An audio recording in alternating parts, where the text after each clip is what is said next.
I'm just going to have a couple intro slides at the beginning here, and then we're going to move straight to hearing from Fatima about her experience organizing at the Madison Apartments. We'll then hear from Michael, a brief overview of what NAT does and rights to organize for HUD tenants, and then we'll hear from Dorinda about a broad overview of rights to organize and protections that tenants have within a range of subsidized housing. So we have a packed agenda.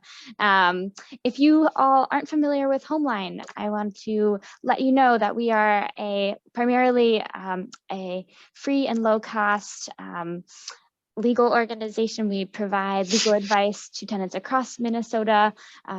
The main way that tenants interact with us is calling our tenant hotline. So we have that hotline in English, Spanish, Somali, and Hmong. It's free for any renter in Minnesota to call. Please find the emails or the numbers on your screen here, and get in touch with us if you have legal concerns. Tonight we'll be specifically talking about organizing and rights to organize. Dorinda is an attorney, but I am not an attorney, and I cannot provide legal advice. If you do want legal advice, please get in touch with us via our hotline.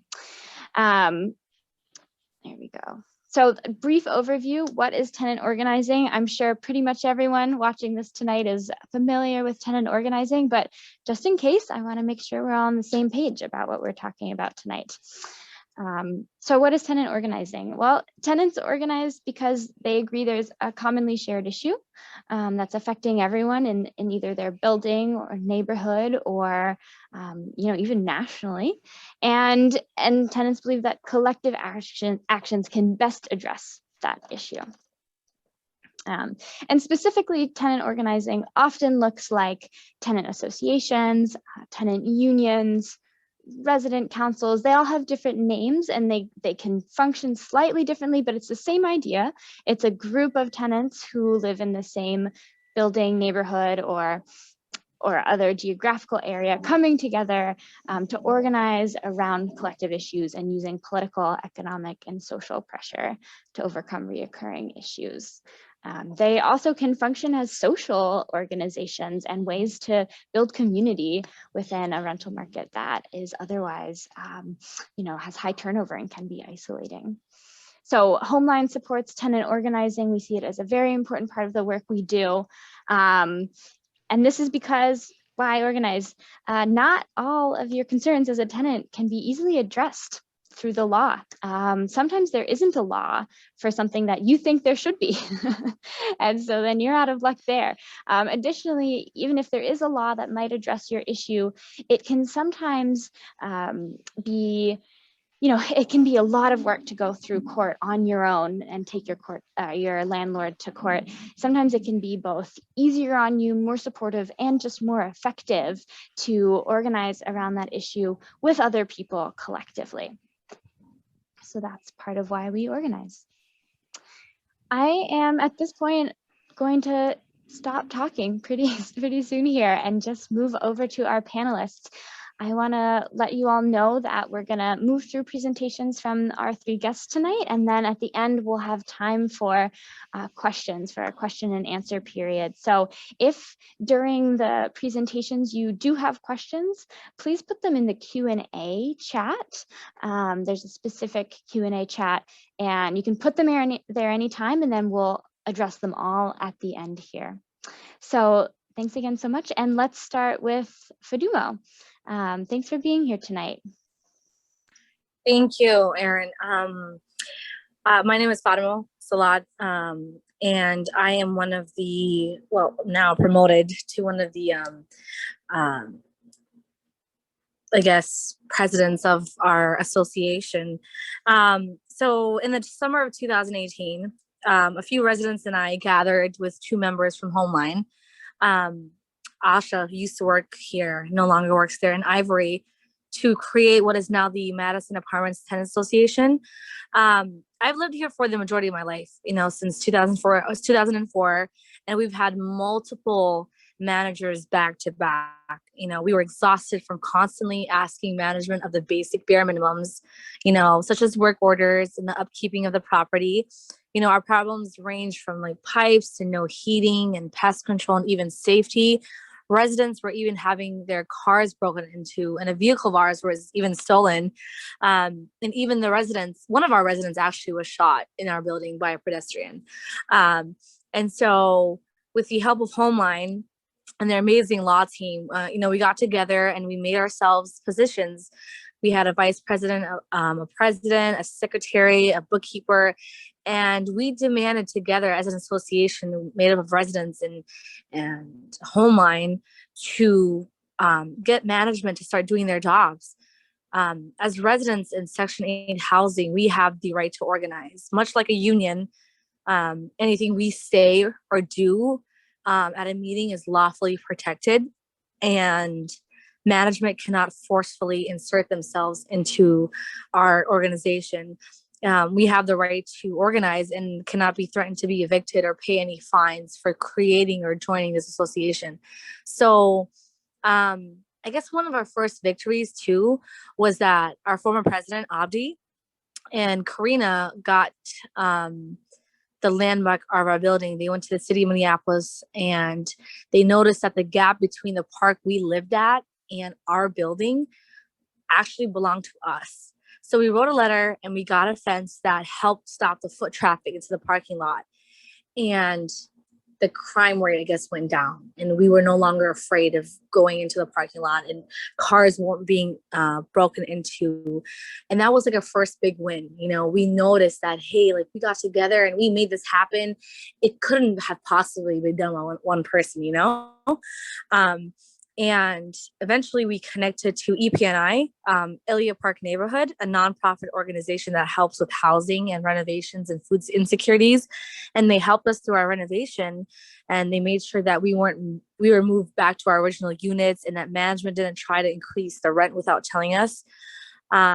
We then were connected to the National Alliance of HUD Tenants, where Michael is from, and even received an award for all our hard work.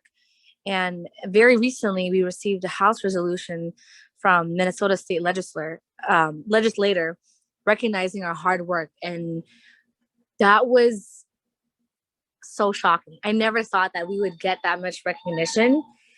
We're at a point where we went from not having anything done to now having a process for work orders, to having an email where we can talk to the building property owner, where the city of Minneapolis is now aware of what's happening, and we feel as though we have the upper hand for once.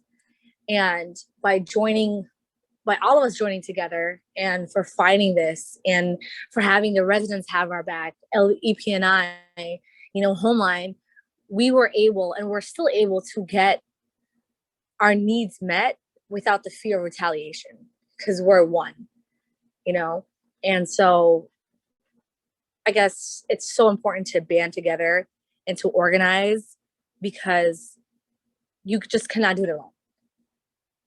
So yeah, I'm very proud of our accomplishments.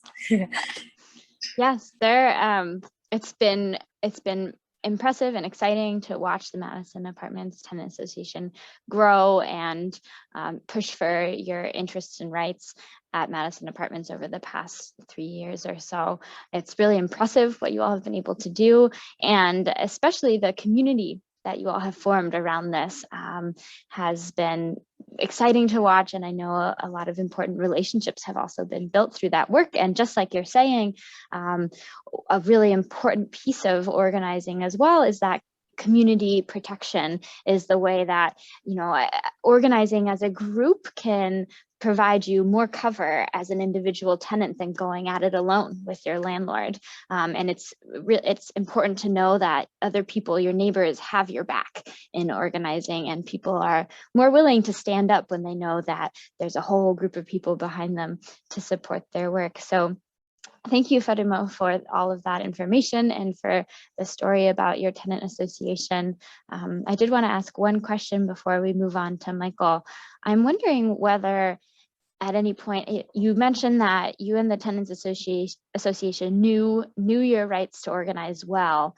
And I'm wondering if management ever tried to challenge those rights or step across them, or, did you ever have to tell them, no, you need to provide a meeting space for me, even though you say you won't, did they seem to support your rights to organize, or did you ever have to fight back on that at all?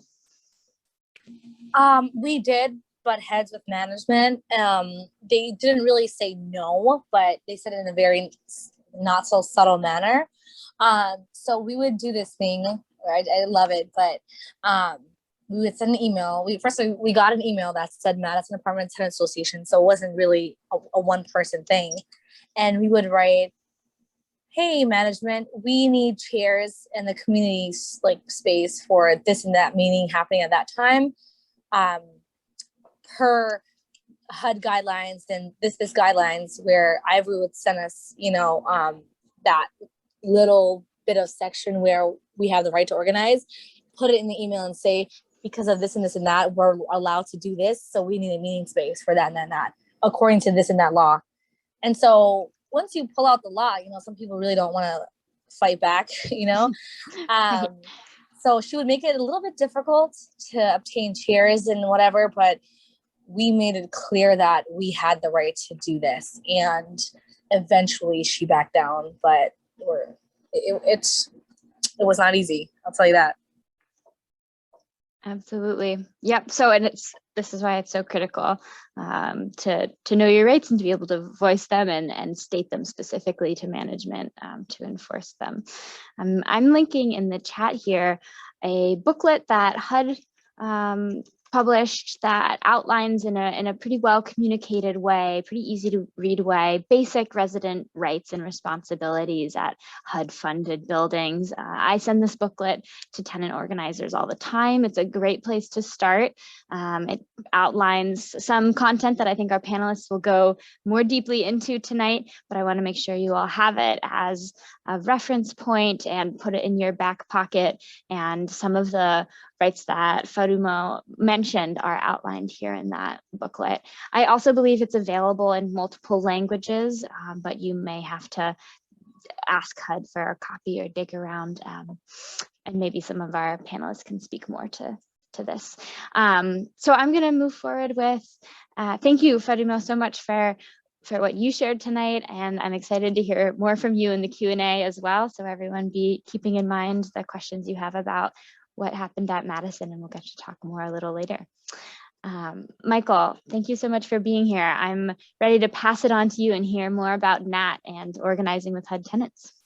Well, thank you so much, Erin. And it's an honor to follow Fatima. She gave a terrific presentations along with Coroner at the NAT conference last year, and we were very pleased to give, I think, 2 awards for the victories that they had already achieved. And it's really exciting to me to hear that Fatima is even providing, growing in the leadership and providing more organizing support and inspiring others. She inspired people around the country. So can I screen share? You should be able to. Let me know if. So let me make sure I've got, here we go. So can you see that? We can, yeah, great. Okay, great. And I have to remember how to move it, that's the thing. Which is the one I hit. I think that's it. Okay. So thank you for inviting us to do this. This is a presentation that Sandy Rollins from the Texas Tenant Union put together for a NAT Vista training that we did recently, and also the NAT conference last summer. So it covers the basics of the right to organize. And the first thing is, what are the properties that are covered by the right to organize? It's for HUD, privately owned HUD multifamily housing. And that includes anything that has project-based Section 8, unless it is administered by the Public Housing Agency. The reason the Public Housing branch of HUD doesn't think that they're covered by HUD regulations. Durinder could appreciate the irony of that. But project-based Section 8 generally is covered. Properties that have HUD-insured mortgages from any several programs, most of which are gone. The Section 236 and D3 mortgages really don't, they're down to 48, I think, left in the country. So they are out there, but they're pretty rare. And the rent supplement program has also been phased out. But the Section 8 loan management set-aside program is still there. It's one of the forms of project-based Section 8. Some buildings that were once under these programs and have been resold with a use agreement that maintains affordable housing, they are still covered by the right to organize. Buildings that are state or local housing finance agencies that received assistance under the 236 or rent sub programs, they are still covered. I'm not sure if Minnesota still has those, but that's a question that perhaps Aaron or Dorinda could answer. Properties that receive enhanced vouchers. So if you had a building that was subsidized and then converted, they privatize it to enhanced vouchers, they are still covered by the right to organize. There's a challenge about how to enforce that because the enhanced vouchers are administered by the local housing authority and they don't really have sanction authority, but you can sometimes just, flash the regs at an owner that has enhanced vouchers and they might believe that they're covered. Section 202 elderly buildings and 811 disability buildings, those are all covered by the right to organize. The activities that are protected, the regulations say that tenants and tenant organizers are allowed to conduct these following activities. They're very specific. You can distribute leaflets. You can put leaflets at or under tenants' doors. You can initiate contact with tenants. You can go door to door. You can post information on bulletin boards. These are all protected activities. You can assist tenants in participating in the group, hold regularly scheduled meetings on site without the attendance of the management representatives or spies. You can kick them out. That's a very important power, as I'm sure you've found. Develop responses to the owner's request for rent increases, conversion to utilities, and so on. Changing the utility allowance. You're supposed to be notified and have a right to comment on that. And you do not have to get the owner's or manager's permission to do any of these things. They're protected activities. And I'm going to skip over some of this. Now, the regs say that as long as you are a legitimate tenants organization, I will get into that in a second, the owners must recognize you. They must recognize you and they must give reasonable consideration to concerns raised by your group. That doesn't mean they do what you say, that would be nice, but they have to give reasonable consideration. They can't just ignore you. And if they do, you can say that they're violating your rights.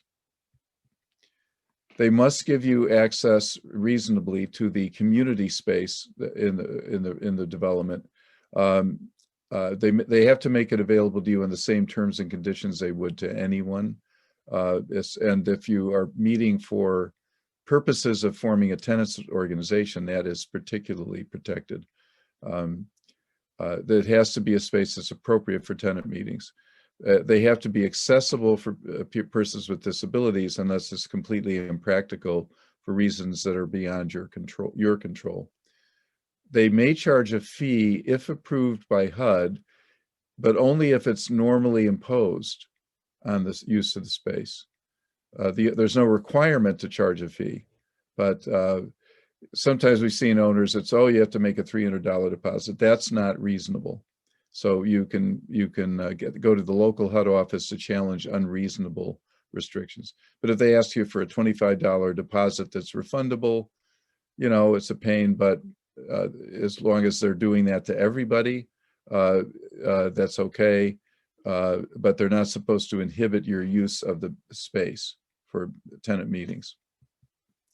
And I should add that under COVID, it's gotten complicated, right? Because a lot of community rooms are shut down. But that's starting to change. We're trying to transition back. One of the questions we're going to ask HUD at our conference in 3 weeks is, what are they going? Can they announce some guidance through their FAQ to all the owners so that they can say when they're supposed to be made available and on what terms? The regulations define a tenant organizer. So a tenant organizer is a tenant or a non-tenant who assists tenants in a particular building in establishing or operating a tenant group, and who is not an employee or representative of the owner, managers, or the buyer. And this includes nonprofits. There's a lot of good guy nonprofits. They have organizers on staff. We believe that they are not protected under the right to organize. They're not considered a tenant organizer under the regs because they represent an owner. Might be a good guy, but that's a conflict, we say. So that's something to be aware of. Owners must allow tenant organizers to assist tenants. And this is, we're really talking about outside, people from outside. And it could be a tenant from another building, or it could be a non-tenant like staff or a Vista volunteer. So if Fatima went to another building, she would be a tenant organizer that protected in this activity.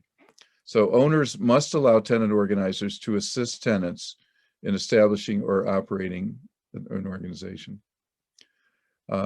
So if you have, the regs are go into this in some detail, that if you are a non-tenant tenant organizer, if the owner has a consistent enforced written policy against canvassing, a non-tenant who is a tenant organizer must be accompanied by a tenant while on the property, unless the organizer is funded by HUD in some way.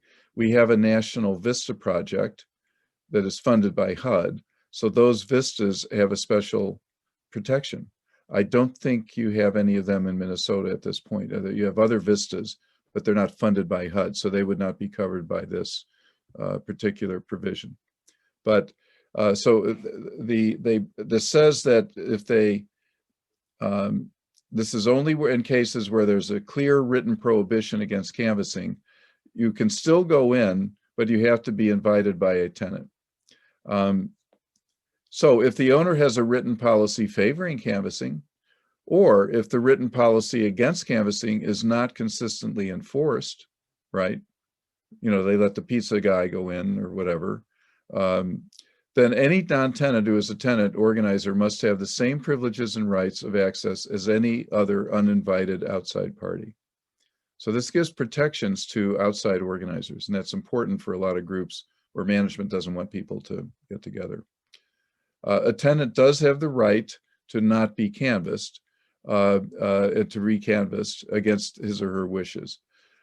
This is something that has been abused. We've seen property managers require tenants to sign a petition when they come in to pay their rent, sign this petition saying we're kicking the tenant organizing group out. That's a little bogus, but it's really hard to disprove that. So be aware of that tactic by some of the more clever managers.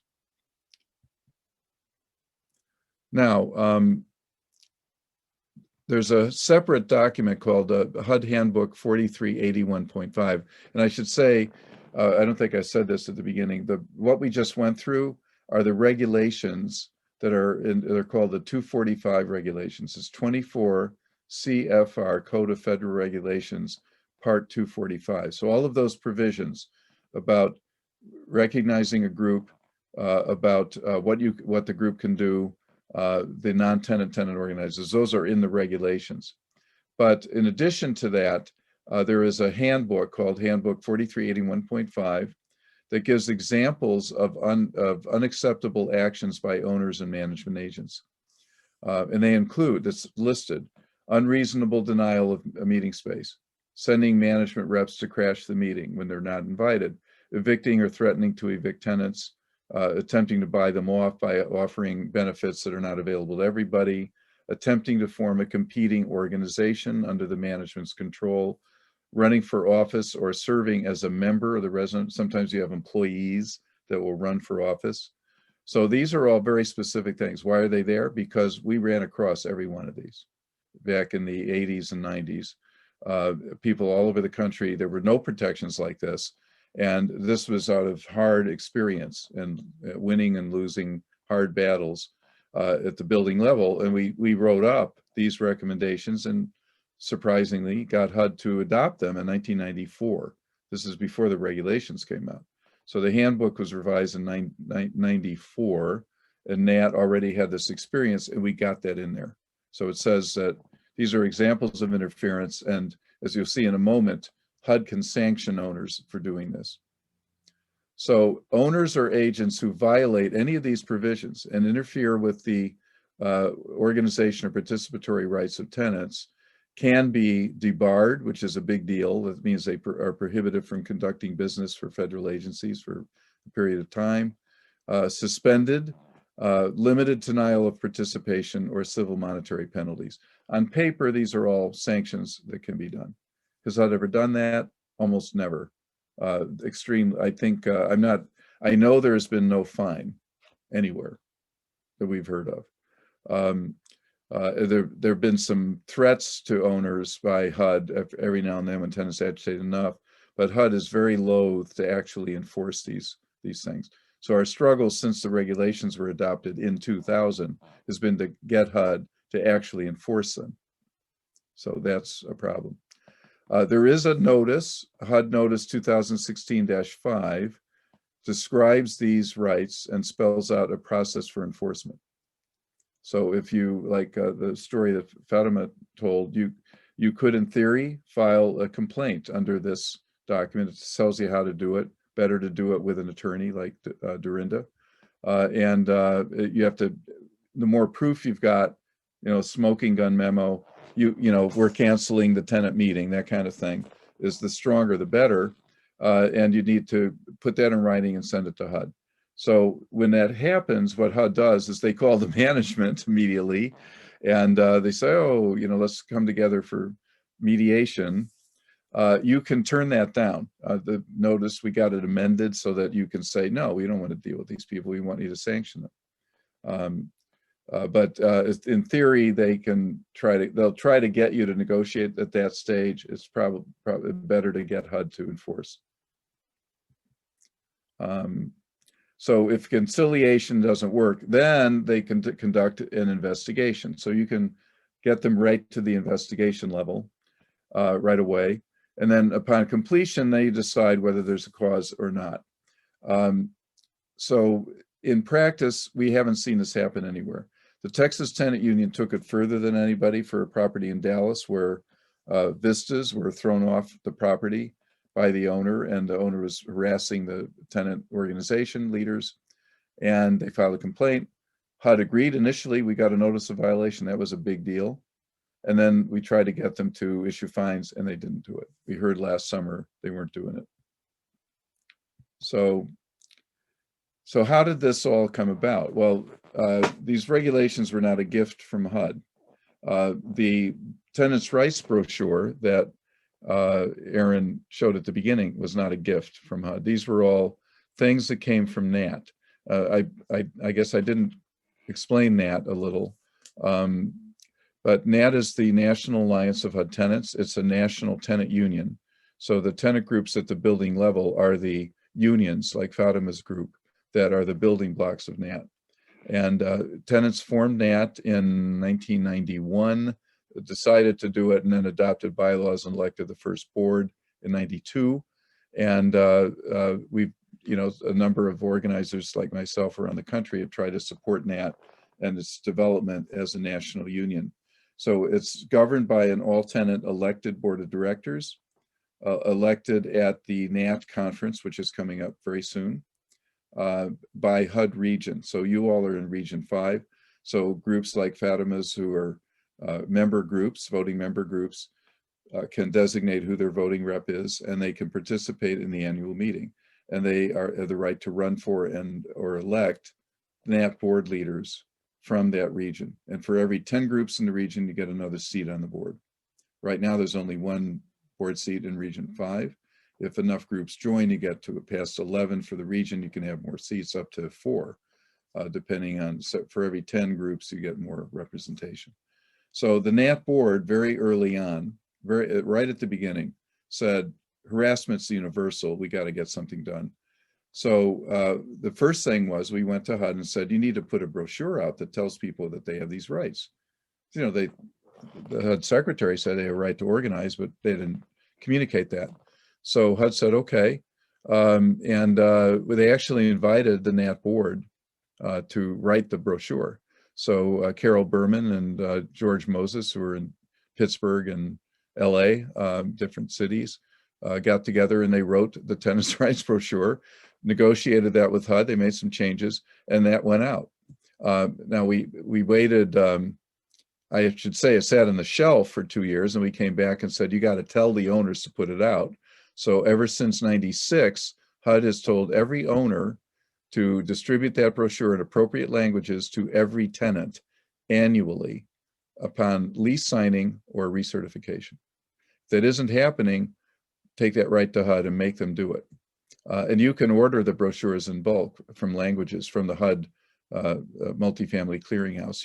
You can call up and get them to send you, 2,000 in whatever language, and they will do it. There's, I think, 14 languages. They are available. I think we have a link that's still working on the NAT website on the tenants' rights section. There's a link to multiple language tenants' rights brochures. So that was that enough? No, that helped. Oh, Michael, sorry. I just want to let you know we have about 2 minutes left for your presentation. Thank you. Okay, I'm almost done. So that wasn't enough. And what happened at that time was there were 2 organizers that were arrested for helping tenants form tenant unions, and that was very dramatic. So in 1998, a tenant from Los Angeles made a very powerful pitch about the organizer arrested in his apartment, and LA SWAT team with helicopters. And we got HUD to issue regulations that were pretty strong out of that in 2000. We had to get groups all over the country. Homeline did a lot of this to comment on the draft regs to make them as strong as possible. So that's how those regulations came about. It was out of a tenant struggle, tenants uniting through this process, and using the NAT conference dialogue with HUD that we had set up, which we're about to do again, to push the envelope a little further. And all the other things, that enforcement brochure came out of that notice. So at this point, we're trying to get them to enforce the right to organize. We need as much support as possible so to do that. So there's some links here.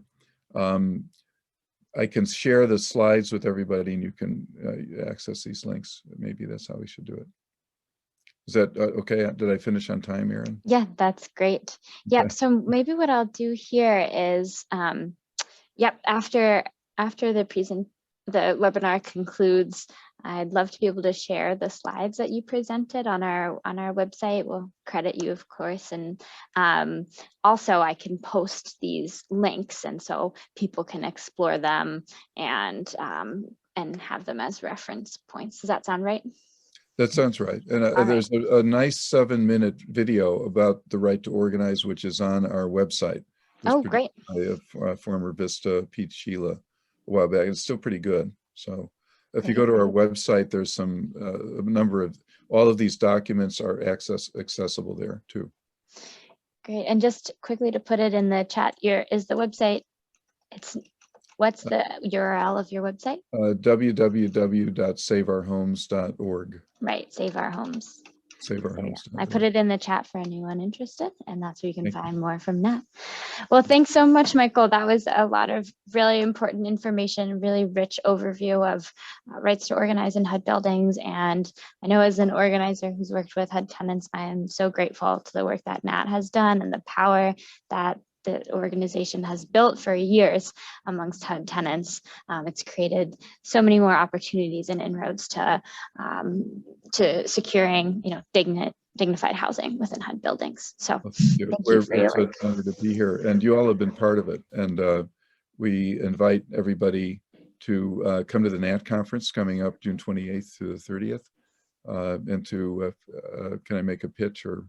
Please. So it's for every group, if you register your tenant group for $25, which is a group membership for a year, every tenant who has an email address in your group, if you send us those emails, will be invited to participate in all the conference activities free of charge. There's no additional charge. So it's a pretty good deal. And we would also like your participation in the plan that we have workshops. There are going to be 16 workshops this year that are all tenant-led. We go into best practice stories like the ones that you heard from Faduma earlier. So we would welcome suggestions for workshop panelists in the next week or two, and also recognition awards for groups that have done stuff. So we're hoping you can help us continue to build the movement like you have in the past. Great. We'll look forward to seeing some of you all there. I'm going to pass it over to Dorinda right now to present on some more protections and rights to organize across different versions of subsidized housing. Let me get the presentation up here. Great, and take it away, Dorinda. Thanks for being here. Okay, let's zoom ahead to the next slide, please. So in thinking about tenant organizing, and when we talk to tenant groups or to tenants, sometimes they're not so sure about why or why bother, or it's work. As Fatima would tell you, it's a lot of work, or Michael would tell you it's a lot of work. But here's some of the things why. It might work where nothing else has. One of my favorites is landlords are organized, so we better be. The landlord organizations range from the Minnesota Multi-Housing Association, which is local, to the Council on Large PHAs, NARO, the National Association of Housing and Redevelopment Organizations. I can't even remember what the O stands for. So there's that. It's a way to avoid landlord avoidance. Landlords are notorious for avoiding any problem, and if a problem does come up and you really are the squeaky wheel, then they'll respond to the squeaky wheel eventually, maybe, but they won't necessarily respond to the problem. So if you want the problem fixed as opposed to just somebody responded to it, you got to have numbers and unity of purpose. And I think the reason to organize also is, our goals are getting them home, having some security and stability and peaceful enjoyment there, and then keeping it when things go wonky. We're trying to do that in a system that treats housing as a commodity, not a right. So unless we are organized to participate in how decisions are made affecting those goals, we're not going to accomplish them. I think one of the benefits of tenant organizing that most tenants that have participated and continue to participate in their tenant council or their tenant organization is success breeds success. If you do it and you get something done, then when you go on to another problem, you not only have the satisfaction of doing the second solution, but you bring the power of having won the first one. And I think with the tenants that we've worked with, the conditions or harassment or occupancy rules or disappearing housing stock are the standard problems. And those are the kinds of problems that people identify first. But tenant organizations can give power to people's voices on school conditions and public safety in their neighborhood, as Fatima talked about that in their organization, dealing with safety, economic opportunity, health in the neighborhood, and voter suppression, which is a hot topic right now. And hey, if you don't organize to be able to get elected officials that actually recognize that tenants are constituents, we're not going to get there. From my point of view, and this is the disclaimer, I don't know if you'd get every single legal aid lawyer in the country, but you'd get a lot of them to say everything is a housing issue. So that's why we organize. Can I see the next slide, please?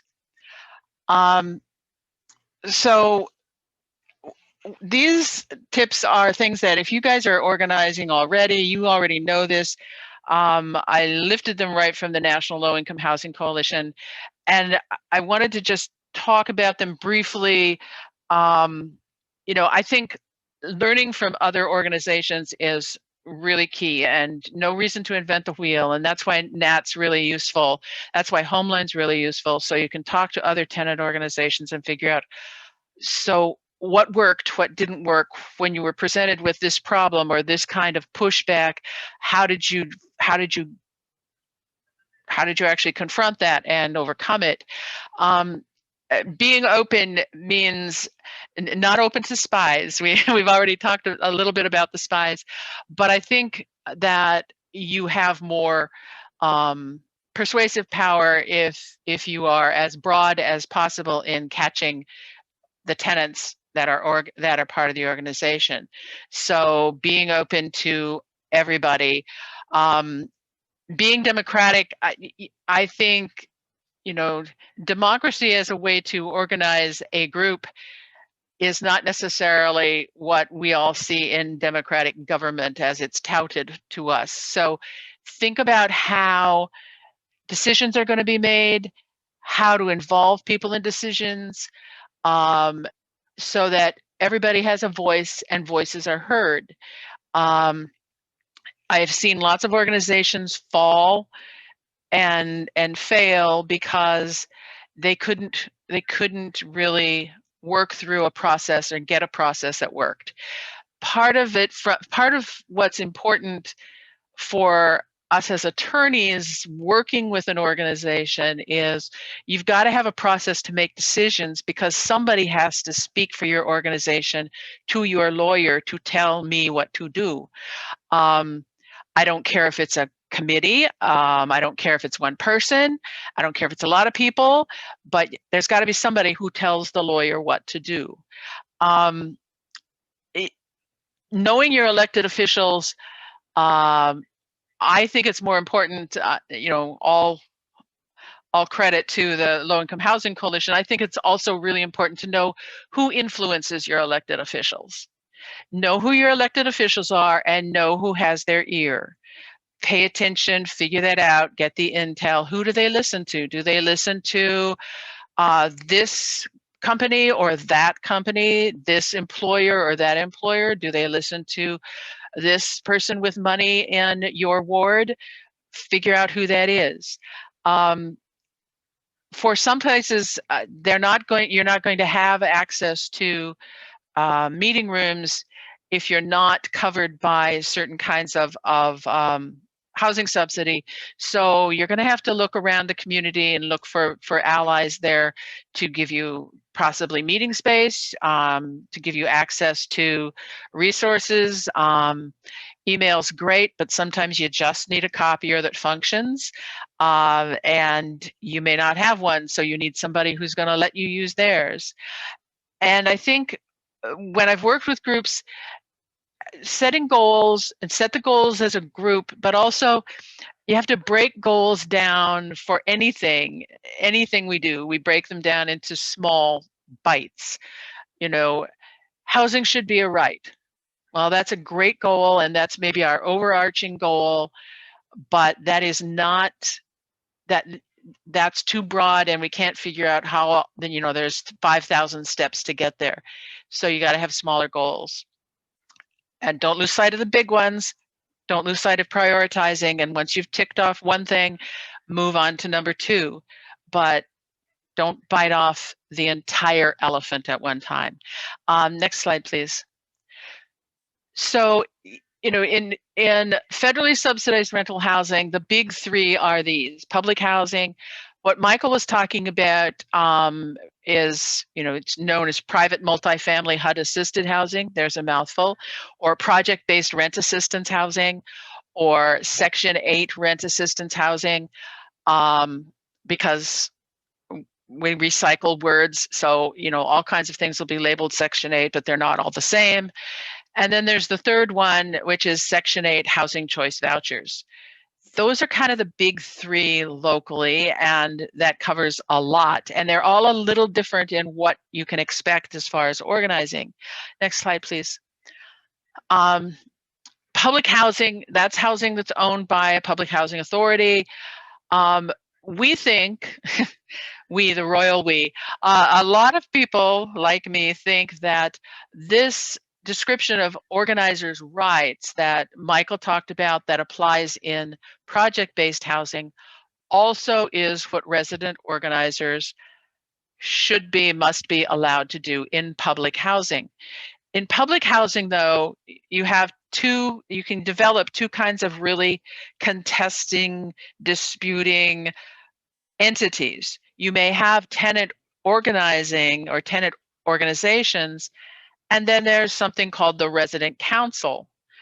They are not always the same.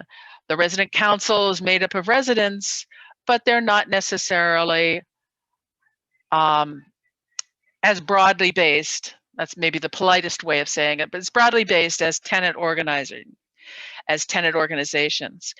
So if you're a tenant and you're in public housing and you want to organize around some issue, the resident council might be a place to look to, but you may find that they're not really interested in your problems. They are going to be recognized as the resident council. They're going to have some money that comes from HUD.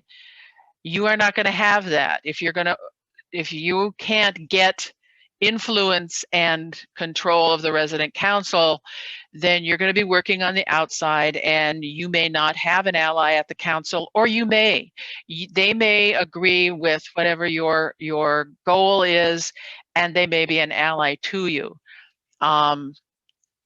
Sometimes this money that is supposed to be there for resident council organization and activities is tightly controlled by the PHA. It should be blasted loose, and the council should be able to use it. There's also an opportunity to influence public housing through the resident commissioner. There has to be at least one public housing resident on the board of commissioners. Figure out and find out how that person is appointed. Do you need to influence the mayor because the mayor appoints it, or has your city set up or governmental entities set up the commissioner as somebody who's appointed by the city council, or somebody, some resident who's picked by the PHA, God forbid. So figure out how that gets picked so that you can influence that pick. If you're in public housing and you've heard about RAD, which is conversion of public housing to some kind of hybrid Section 8 tied to the unit, not Section 8 vouchers, but Section 8 tied to the unit, that money continues to flow to resident councils in the RAD. That's good in that a good resident council can be helpful. That's bad if the resident council is the lapdog of the housing authority. Even if you are not the resident council, you as a tenant organization can have influence in commenting on the PHA annual plan. They have to appoint a resident advisory board. This is not the council. This is something that's appointed just for the plan. And you can, if you're a tenant, you can influence that process, the plan process, by being on that board. Even if you're not on the board, they have to have public hearings and collect comments on their annual plan. You can comment on it. You can show up at the hearing and testify about why something in the plan is not a good idea. The plan covers everything. It covers their occupancy policies. It covers how they're going to spend their money next year. It covers who's going to get admitted. It's going to cover how you're going to get terminated. Covers everything. So it is an important process. And I go to those hearings annually for Metro HRA. I go to them for Minneapolis PHA, and sometimes I'm the only person there, me and the board. So tenants need to be there. So next slide, please. Michael covered the project-based assistance and the rights that you have there, and as I've included the civil money penalties there, only sometimes sort of a very sad comment on humor, in that yes, you have the right to have those penalties, but it ain't never happened. It doesn't mean we shouldn't keep asking, but it doesn't happen. So let's go on to the next slide, please. Section 8 housing choice vouchers. this is a vacuum, and it is a place where tenant organizing should be, could be, would be really helpful to the tenants. But because the housing choice voucher, as you know, is you and a private landlord, and the voucher contract between the landlord and the PHA, it's scattered all over, and there are serious and significant barriers to trying to organize a scattered population like that. That doesn't mean it ought not to be.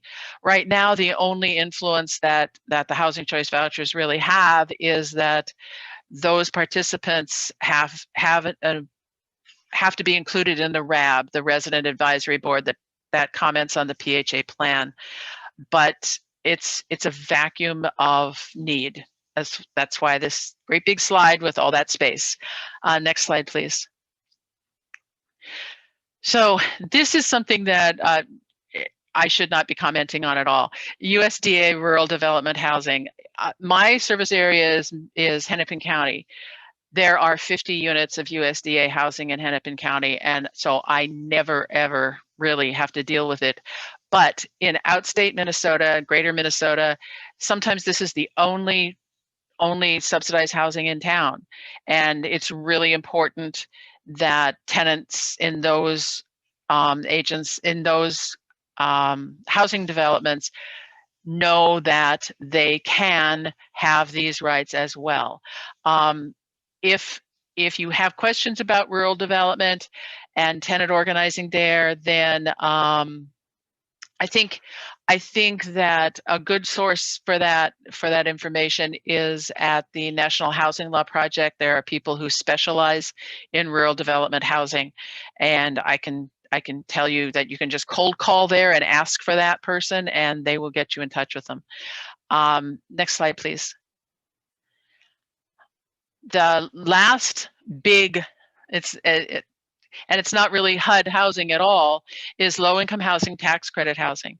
It's a creature of tax benefits and of the tax code, and there's no federal rule or statute really that addresses organizing here, and there's no real way to say that you must have a right to organize if it's a purely low-income housing tax credit property. But most of the properties in Hennepin County, for instance, have other subsidies layered on top of them. They have public housing funds flowing in, or they have project-based housing from either at the Minnesota Housing Finance Agency or from other sources. So those rules, it's our position, that those rules that protect organizing in those other housing programs apply in low-income housing tax properties.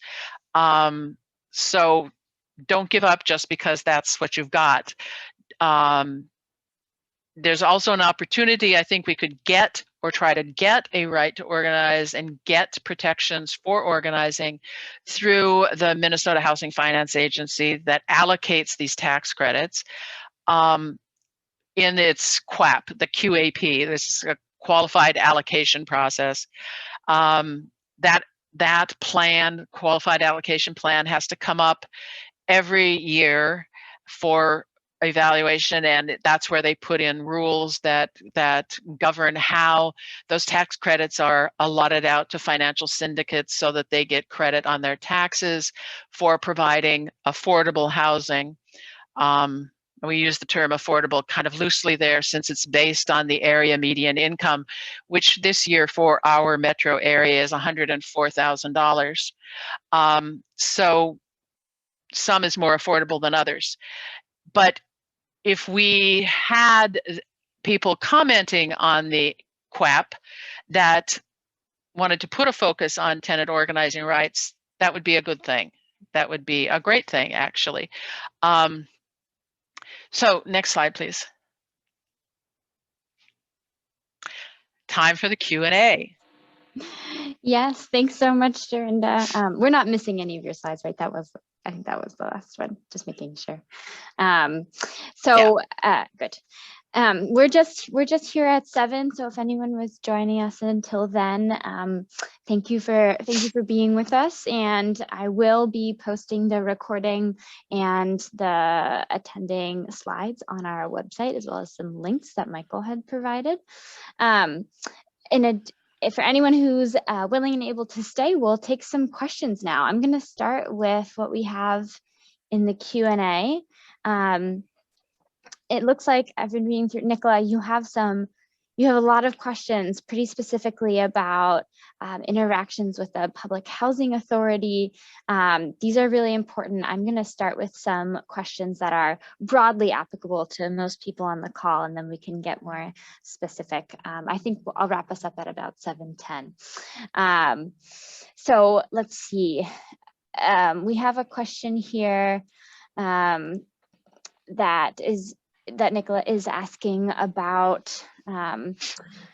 It looks like concerns about conflict of interest, where there's a resident council and some officers on the council work in management.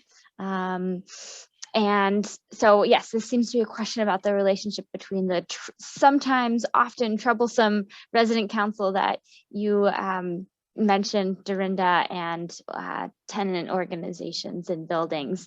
Do you have any particular advice about interactions between resident councils and tenant organizations? I'm thinking here for just a minute. Yeah. I think this is not a unique problem, unfortunately. I think that if you can't get on your resident council and influence them that way so that they more adequately represent the needs and the concerns of tenants, and then I think you're going to have to organize a computing entity. And that may bring the conflict of interest to the fore. Politically, there's nothing in the resident council regulations that really speak to the kind of conflict of interest that you're seeing or that we see in lots of other places. The fact that the money that keeps the council running and the council's really sort of within and without the PHA's governance puts them in a very bad position, and conflict of interest is only one of the problems there. I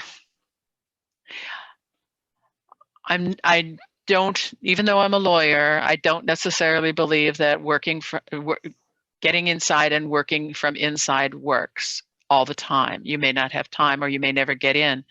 So organizing a tenant organization as opposed to the resident council may be the best way to go. And I think that's all I can say about it. That makes sense to me. Yep. We've certainly seen this dynamic play out in Minneapolis to certain degrees. Fadumo, I wanted to ask whether you actually had any reflections or that from the presentations here, whether anything that Michael and Dorinda mentioned, spurred anything that you wanted to share with other organizers out there tonight. Well, regarding what Michael said about the reasonable accommodations, especially with community spaces, that did actually come up with us, excuses where the management will be, oh no, we can't give you that day, or we can't give you this because of that and that, and nobody was actually using the chairs or the space. So she kind of made it hard for us to obtain chairs and tables for our meetings. And so again, with the help of Homeline, we added that to our emails and said we have the right to do this and this and that. And by not letting us have these reasonable accommodations, you are violating our rights as tenants to organize. And So having those laws actually, and having people who provided them for us was very helpful. That resonated with me a lot. That's important to hear. I've certainly talked to tenants where that's true before, you know, where management knows they can't outright deny you common space or can't outright, you know, kick a tenant organizer out, but they'll find any number of sneaky and creative ways to make your life impossible and to try to limit your ability to organize. And it's true that, you know, waving a Minnesota statute or a HUD regulation in front of them in a formal capacity, especially through letter or email. I noticed, Fadumo, you said that Madison Tenants Association created an email that represented the association. I think that's a great tip, and that should be used by tenant associations broadly, both to protect individual identities of people who want to communicate with management and to have a collective, you know, kind of formal channel to communicate with management. So, you know, throwing some numbers in there according to this statute or this regulation, that always helps. And yeah, it can go a long way. So thanks for that tip. That's great. I'm going to have our panelists address one more question. It looks like Linda Soderstrom. Hi, Linda. Good to see you here. Maybe both of your questions could be related. You're asking about, you know, rights to free speech. You know, why is any of this regulated at all? Which is interesting. I mean, I think part of the answer Dorinda could give us has to do with private property, or, you know, the ability to regulate on private property. But then, Linda, you're also asking Dorinda and Fadumo, I'd love to hear from you what you think on this too. You know, why is tenant organizing not statewide in Minnesota right now? There was a Minnesota Renters Union, I believe, maybe in the 90s, I forget, but what's blocking statewide solidarity between tenants, and how could we overcome that? Oh, sorry, Michael, you're gonna answer? I think you could go ahead, Fadumo. It looks like Dorinda's taking a second to think about it too. Yeah. Well, I guess a lot of people feel retaliation, especially for us. So our apartment is predominantly made up of Somali tenants, you know, and, you know, like historically speaking, for example, you know, a lot of Somalis and a lot of immigrants fled war and, you know, found refuge here in the US. So they never had a home that's theirs. They never, they had to experience like food insecurity, home insecurities. And when they came here, now when they get like a little bit threatened, they back down and they get, oh, I don't want to get kicked out, or I don't want to not be homeless. I don't want to not have this and that, and that fear of losing their home and the place that they settled down and put roots down on, you know, and losing that is just so fearful for them. So retaliation, I think, is like the biggest part of it. So if that was, I guess, resolved and management knew their place and that wasn't really a thing, I guess a lot of people would just hop on the train of let's fight for our rights, you know? But I feel like retaliation is one of the biggest reasons why. I think Fadumo's right in that it's fear, and even if we can educate people about what you can lose or what you can't lose, it's still not. I can tell you that you cannot be evicted for X, but that doesn't mean that anybody with the filing fee and a grudge cannot walk into court and file an eviction case against you. I am not your landlord, and I could go file an eviction case against you. And then it will eventually be dismissed because someone will notice that I am not your landlord. I've just filed it, and I apparently had $300 to waste. So I think the fear is real, plus the consequences of exercising your rights, even if you will eventually win, are the collateral consequences are serious, and a lot of things aren't guaranteed. The other problem maybe with a broader organization or a network of organizations is, I think, an inability or a failure to find a cross-cutting, a way to explain cross-cutting issues. The things that Fatima's group is fighting for and guaranteeing for the people at Madison are things that are common and needed in, you know, every single place, but getting that message across to that those are universal issues, so that there might be some value in universal unity, is really hard. And I think finally it's just along with the fear, it is the fact that people in subsidized housing particularly are pressed and oppressed, pressed with lots of issues to deal with. You have limited incomes, and you have we have a society that is set up that presents numerous barriers if you're poor. And so you may not feel that you can just take on one more task, and that's real legitimate, which means that for those of us who maybe can take on one more task or assist people, if they want our assistance, then we should step up and do it. Great, thank you. And those are good words to end on.